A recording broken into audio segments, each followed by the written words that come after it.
Soldier. My prepared text today was to have been, "Make thy name be remembered in all generations." But I think I'm going to depart from my prepared sermon. While I was listening to the sergeant's solo, I kept looking up at our service flag. I was thinking of the men in service. I see some of them here this morning. Private Roberts, Sergeant Jackson, Lieutenant Carter, and Private Parks, first class. First class is right. I was over at the USO the other night, and I met somebody I hadn't seen in quite a long time. The last time I saw this man, well, one of my members treated me to a ticket to Yankee Stadium to see Joe Louis versus Max Smaley.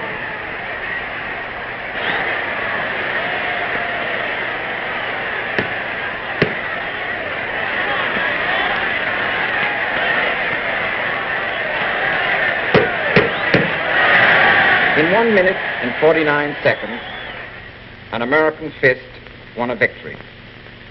But it wasn't the final victory. No, that victory is going to take a little longer and a whole lot more American fists. Now, those two men that were matched in the ring that night are matched again. This time in a far greater arena and for much greater stakes. Max Smaley, a paratrooper in the Nazi army. Men turned into machines, challenging the world. Joe Louis, training for the fight of his life. This time it's a fight not between man and man, but between nation and nation. It's a fight for the real championship of the world, to determine which way of life shall survive, their way or our way. And this time, we must see to it that there is no return engagement. For the stakes this time are the greatest men have ever fought for. And what are the stakes? The American stakes. The German stakes. The Bible of the Nazis. The gospel according to Hitler. I'm not going to read all of this, but there are one or two things in this book that will interest you. I quote, "What is denied to us, the German fist must take." If our forefathers had made their decisions by the same pacifist nonsense as the present day does, we would possess but a third of our existing territory. Further, he says, from time to time, the illustrated papers show how a Negro has become a lawyer, a teacher, perhaps even a minister. It never dawns on the degenerate middle-class America that this is truly a sin against all reason, that it is criminal madness to train a born half-ape until one believes one has made a lawyer of him. This book was written 20 years ago. The plan which it foreshadowed has become a reality. And the Nazis now instruct their disciples in terms such as these.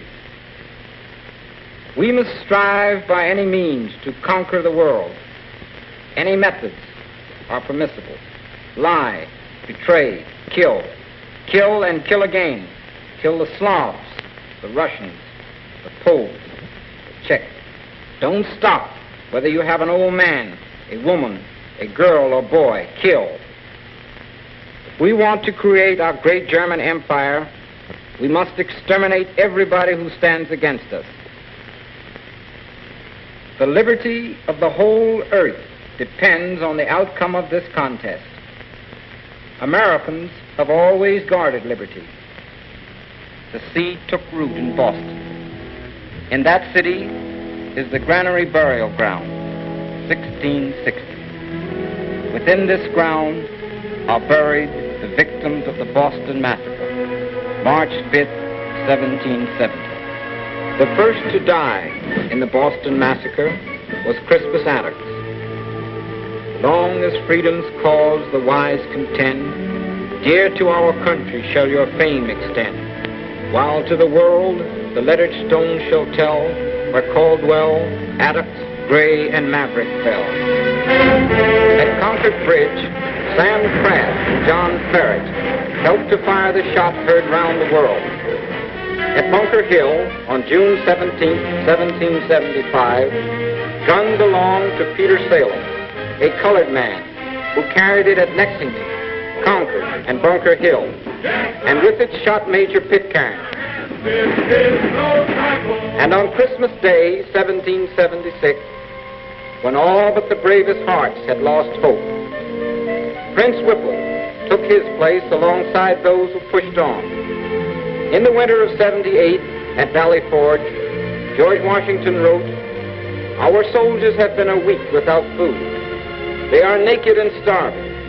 We cannot enough admire their unshakable patience and loyalty." Here Samuel Haynes, Salem Poor, and thousands of others left their bleeding footprints in the snow. In this war, the people of the New World won their independence. They joined hands, and 13 colonies became the United States. Then the people of the new republic began to build. Together, they pioneered, and together they made territories into states. By 1812, a wilderness was becoming a great nation. Then came war. At Lake Erie, Tyler Thompson heard Admiral Curry's immortal words, "We have met the enemy, and they are ours." And in New Orleans, when General Jackson said, "By the eternal they shall not sleep on our soil," Thomas Wilson was there. America began to build ships. Then came 1861. That government of the people, by the people, for the people, shall not perish from this earth. With malice toward none, with charity for all. Then America began to rebuild.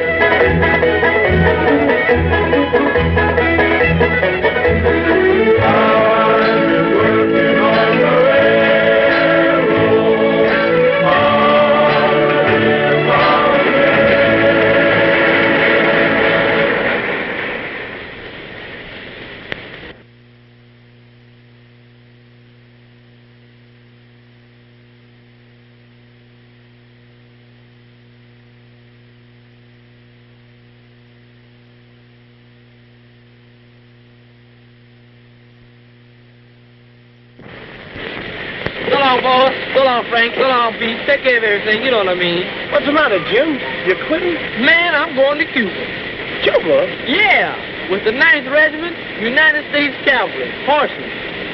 Jim fought in the Spanish-American War. At Santiago, Cuba, the 9th and 10th Cavalry, the 24th and 25th Infantry added to their long record new medals of courage and gallantry. I'm Jim. After we cleaned up in Cuba, we went on with building factories, cities, everything. As for me, well, I went to Panama to help on a little job. A little job, connecting the Atlantic and Pacific. A little job.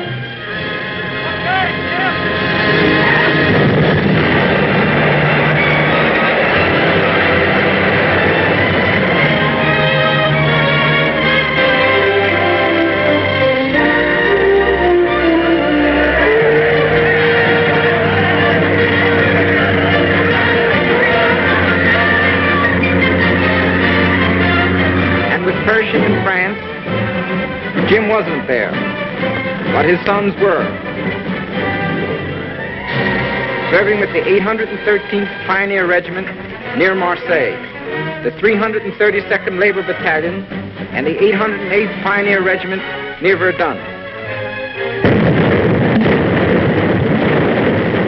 Fighting with the 8th Illinois on the Soissons front, 372nd on the plains of Montois.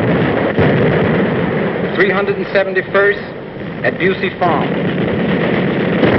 and the 369th in the Argonne. The 369th fought on the line of fire for 191 days. Not a man ever captured, not a foot of ground ever lost. The first American troops to receive the Croix de Guerre, the 369th. And for action above and beyond the call of duty, many received honored medals. When they cleaned up in France, the boys came marching home.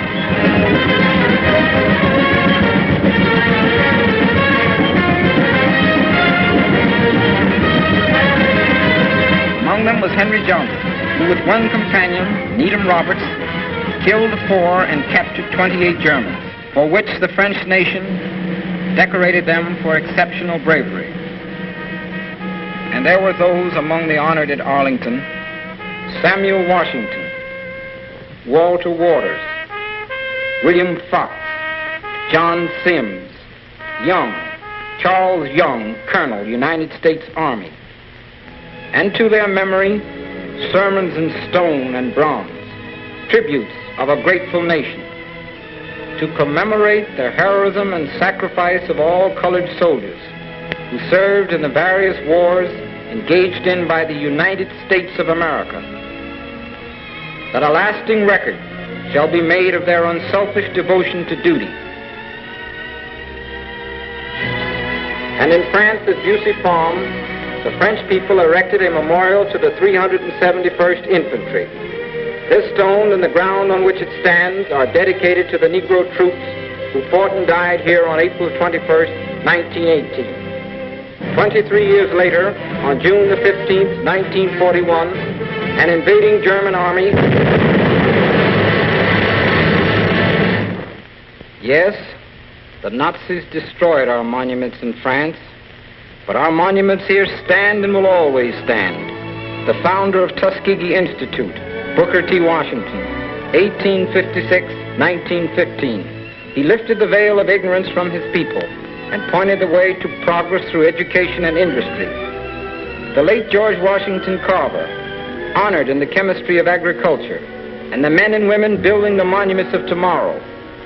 Law, elected judge of New York City courts, serving his second 10-year term. Explorer, the only other American with Admiral Peary when our flag was planted on the North Pole. Medicine, leading New York City surgeon. Father of the blues, financier and publisher, contributing to the war bond drive. Education, principal of a New York City public school. Curator, Schomburg Collection of Literature, international prize-winning sculptor. Singer.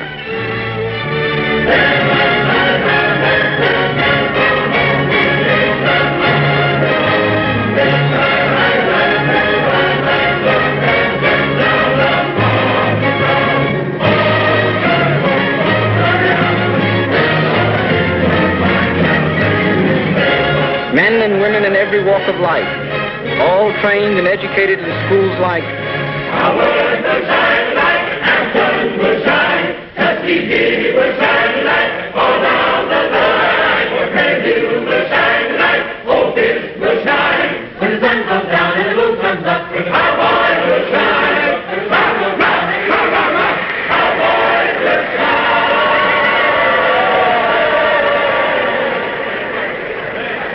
Olympic Games have begun. The best athletes in the world have come to Berlin, and 51 nations are represented here today. The 6 fastest sprinters of the world are getting ready. Owens, America, Forstmeyer, Germany, and Metcalf of America.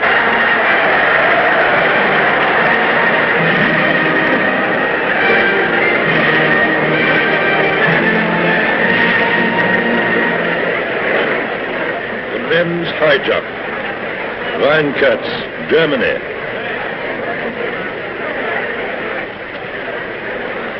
Now they all drop out. Tanaka, Japan.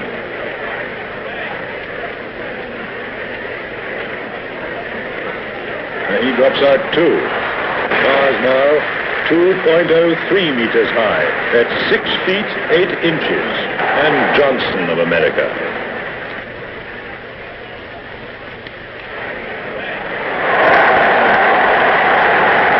First, Johnson, America, a new Olympic record of 6 foot 8 inches. Second, Hal Britain, America. Third, Herbert, America.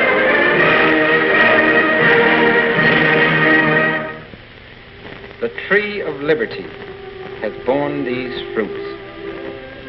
It's a mighty tree with roots deep in the ground of America. Its fame has spread to the four corners of the earth. Men of every faith, color, and tongue have helped to nourish it and to sow its seed in new ground. All men stand in admiration of it, except the Nazis, fascists, and the Japanese militarists, the builders of the new order. There is not a man alive who does not know of the crimes of these adventurers. In Europe,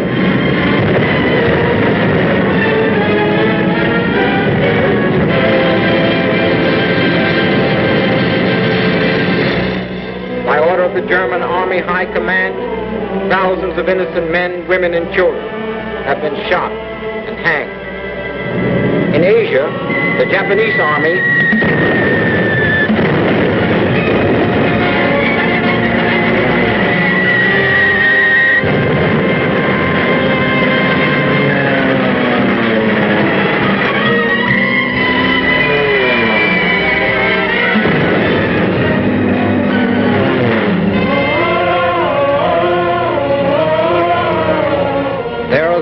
who will tell you that Japan is the savior of the colored races. On December the 7th,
people of the world have risen in one great mass to bring to justice the ringleaders responsible for these crimes.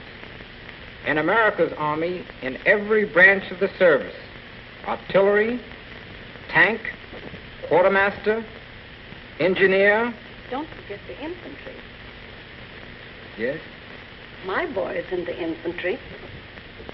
He's up there, third from the left in the bottom row. I got a letter from him last night. He's an officer. Robert? Did he get to be an officer?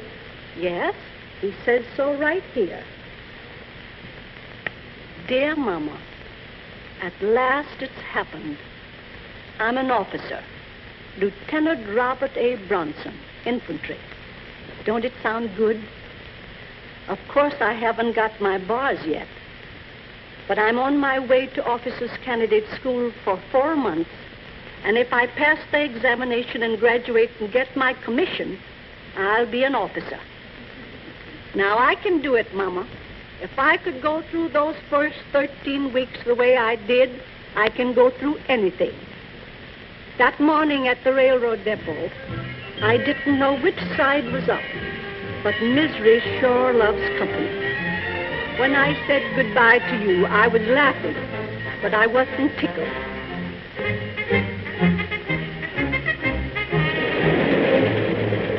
And the first thing I heard when I stopped at some place in the middle of no place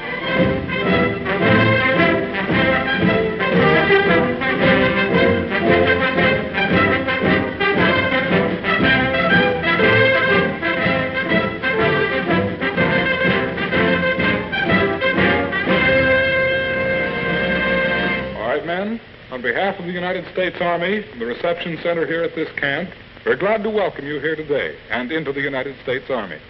We're glad to see all of your happy, smiling faces.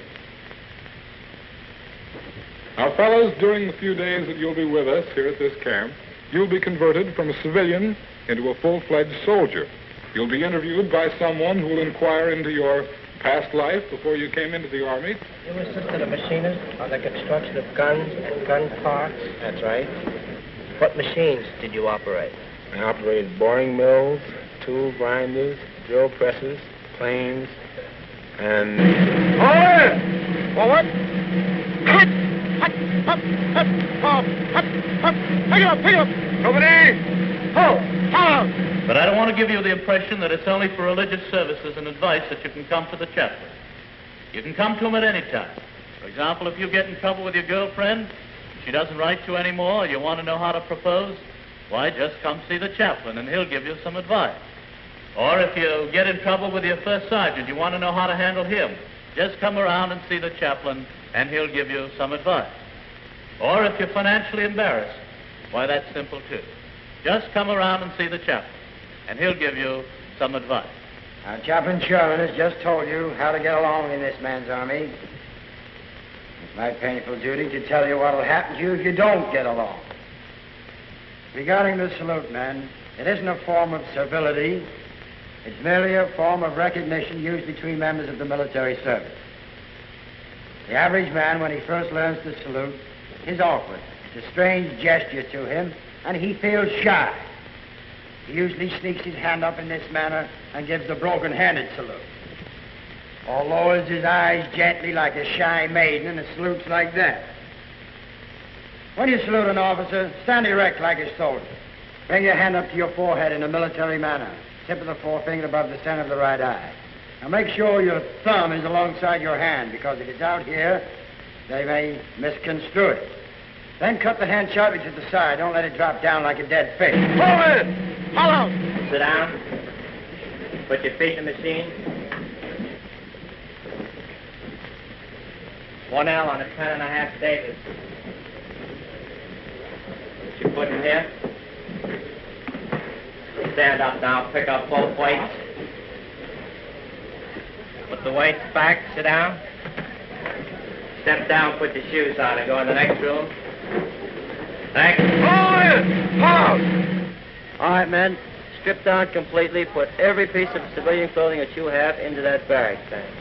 Now, when you're completely stripped and have everything into that bag, put on a set of summer underwear, a pair of shorts, a pair of white woolen socks. All right, now you try on your green herringbone fatigue hat first. That's the green hat with a brim on it. Try it on. If it fits, place it into your barracks bag. Now, don't mind if it's a little loose. But I made it. All of us made it. They put us through so many twists and turns, we didn't know whether we were coming or going. But Uncle Sam did. We were going. He put us on the train that same afternoon for the replacement center. We kept passing troop trains going back and forth all over the country. We finally arrived at a place called Military Secret. But this much I can tell you, it was cold. And even before we had a chance to thaw out, they had us in the school of the soldier. The sergeant gave it to us straight. You sleep in that bed, you'll make it. You wear them clothes, you'll wash them. You walk on that floor, you'll clean it. There's no service here. You understand that? And I bet right now, Mama, I can make a bed better than you can. But before I had a chance to get the bed warm, there I was. In the beginning, the new hands were all feet. Right? Hey. Forward. Forward. To the rib. Forward. Left flank. Forward. Right flank. Forward. Rib. Forward. Rib. Forward. Hop. Hop. Hip.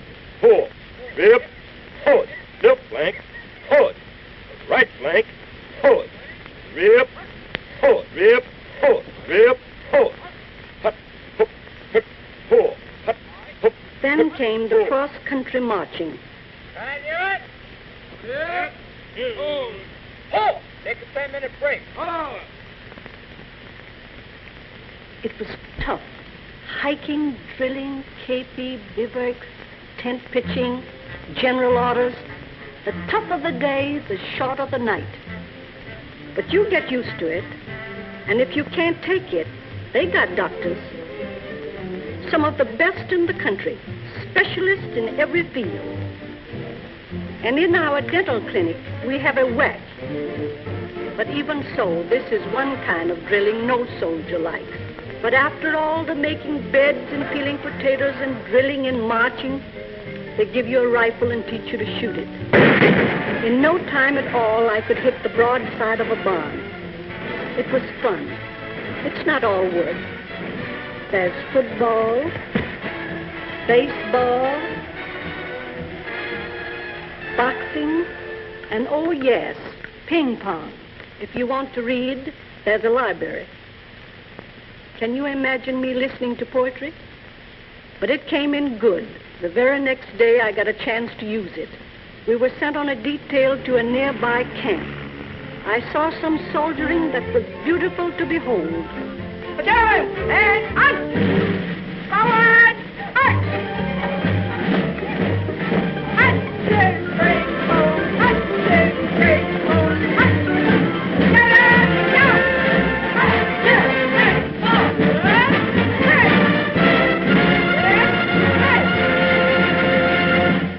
And you'd better tell Uncle Everett to quit joking about the WACs. Because these girls have forgotten more about jeeps and trucks than he'll ever know, corporal or no corporal. And the next day was Saturday night.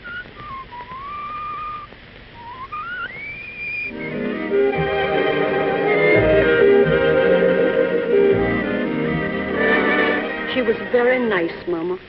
A real apple pie girl. Just the right size and everything. Just the kind you like. But in the Army, man proposes and GI disposes. And the next morning, I was out there like the rest of them, getting tough.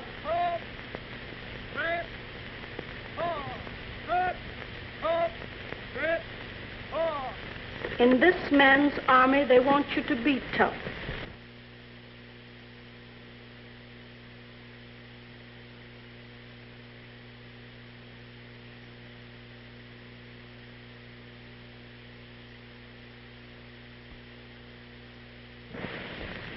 But tough.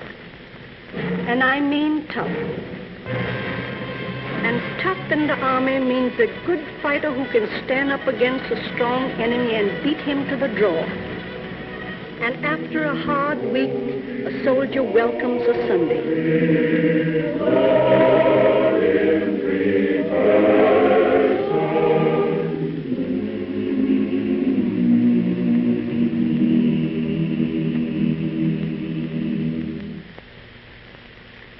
This morning, I have a GI report I think you'll all be interested in. This is an official statement from the War Department. In the present World War, there are more than 5 times as many men with high school education in our armed forces than were in World War I. This has meant an increase in officer candidates. Official figures tell us in the present war, there are 3 times as many colored officers as in World War I. From a score of different schools, men have earned their commissions and taken their place alongside those who come from any one of the hundreds of ROTC schools and the greatest of all military institutions, West Point.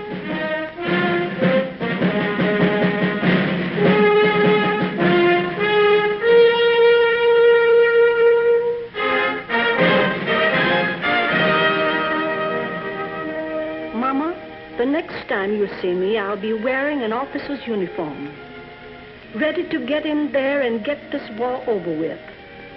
That's a promise. Your loving son, Robert. Thank you, Mrs. Bronson.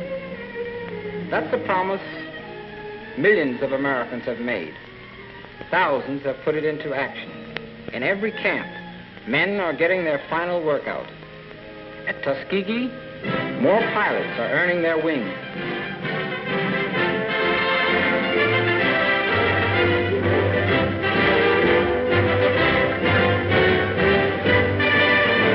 In a short while, these young officers will be full-fledged combat flyers, taking their place at the controls of our fighter planes.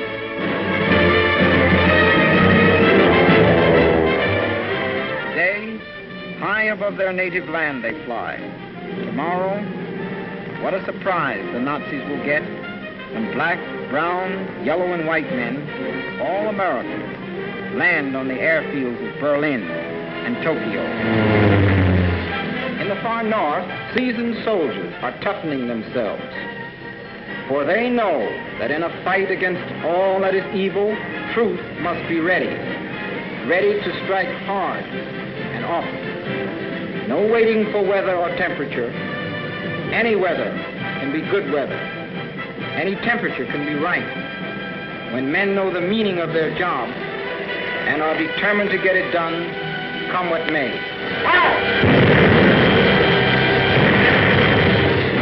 And the men we knew as tailors, printers, bricklayers, cooks, entertainers, carpenters, bellboys, school teachers, farmers, are today soldiers in a modern army. Tankmen, gunners, radio operators, and motor mechanics. Every man schooled in the meaning of teamwork. Every man qualified to replace any of his teammates at any time. Every man ready to do his share. The engineers, the fighting builders, ready to build bridges, highways, railroads, ports, and landing fields. The quartermaster, who moves troops and supplies, who provides food, fuel, and clothing. The men who supply the means of communication, telegraph, telephone, and radio. The cavalry, ready to patrol, scout, harass.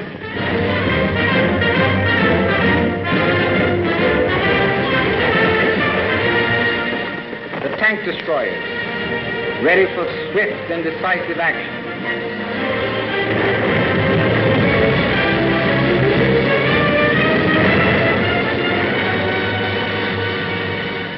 Hard-hitting anti-aircraft units, ready to knock Zeros and Messerschmitts out of the skies.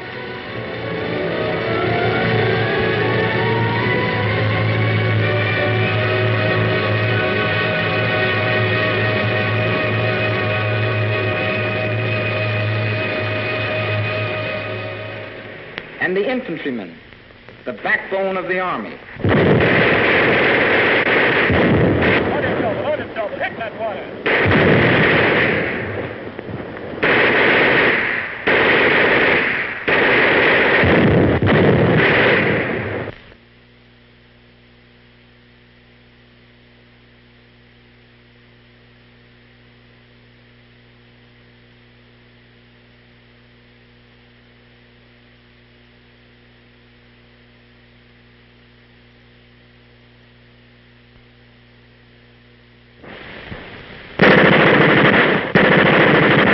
This training has met the acid test of war.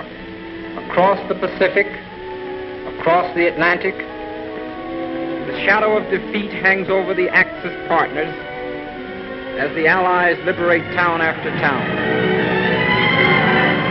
But the job isn't finished. This is only the beginning. To win the final victory over Germany and Japan, our blows must be dealt harder and faster, and with all our strength. There can be no let-up in the flow of supplies. More and more food, equipment, and ammunition must reach our troops in the battle area.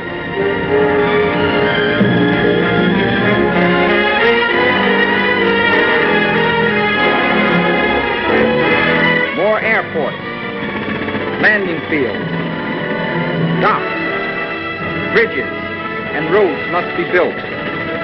Our troops must build them through the swamps of the South Pacific, the snows of the far north,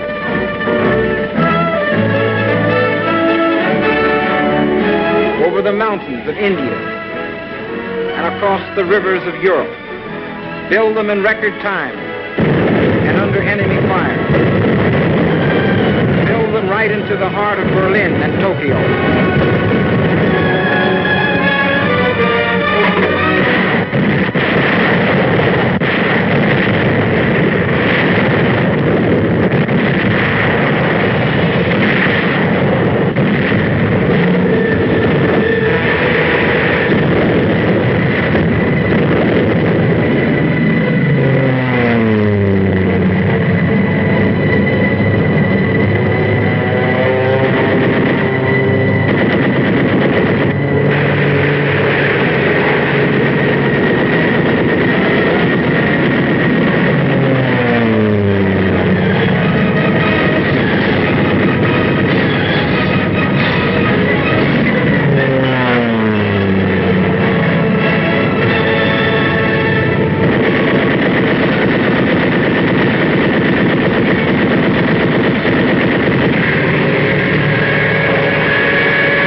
Robert Brooks, Colin Kelly, Meyer Levine, Dory Miller, soldiers who knew no fear, men who would defend even unto death the land of their birth, soldiers who believed in this great country. To the enemy, our country is something to destroy. Our homes, our right to worship God, our little belongings, something to crush, to shackle, to plunder. Oh God, we thank you for this land which our fathers have helped to build. Grant that we may, with your help, be worthy of this heritage, and in our turn, enrich it for our children, so that government of the people, by the people, for the people, shall not perish from this earth.